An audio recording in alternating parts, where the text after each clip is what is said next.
திருவண்ணாமலையில் 43 கிராமங்களுக்கு சொந்தமான குலதெய்வ கோவில் வழிபாட்டு உரிமையை திமுக ஆட்சி பறித்துள்ளதாக அத்தொகுதியின் பாஜக வேட்பாளர் அஸ்வத்தாமன் குற்றம் சாட்டியுள்ளார். திருவண்ணாமலை தொகுதி பாஜக வேட்பாளர் அஸ்வத்தாமன் செங்கம் சட்டமன்ற தொகுதிக்கு உட்பட்ட கிளையூர், மரப்பந்தல், சென்னமுத்திரம் உள்ளிட்ட பகுதிகளில் நாட்டுப்புற கலைஞர்கள், சின்னத்திரை மற்றும் வெள்ளித்திரை கலைஞர்களுடன் தீவிர வாக்கு சேகரிப்பில் ஈடுபட்டார். இந்நிலையில் பழமை வாய்ந்த தர்மராஜ திருவபதியம்மன் ஆலயத்தில் வழிபாடு நடத்திய பின் செய்தியாளர்களை சந்தித்த அஸ்வத்தாமன் சுமார் 43 கிராமங்களுக்கு சொந்தமான குலதெய்வ கோவில் வழிபாட்டு உரிமையை திமுக அரசு முடக்கி வைத்திருப்பதாக விமர்சனம் செய்தார். மேலும் நாடாளுமன்ற உறுப்பினராக வெற்றி பெற்றால் இத்திருக்கோவிலில் வழிபாட்டு உரிமையை முழுவதுமாக மீட்டு தரப்படும் என்றும் அவர் வாக்குறுதி அளித்தார். மக்களினுடைய இந்த கோவிலினுடைய உரிமை அப்பட்டமாக பறிக்கப்படுகிறது.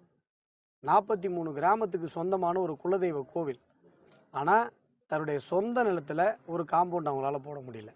அந்த காம்பவுண்டு போடுறதை தடுக்கிற சமூக விரோதிகள் மேலே நடவடிக்கை எடுக்கக்கூட வக்கு இல்லாத ஒரு அரசாக திமுக அரசு இருந்து கொண்டிருக்கிறது.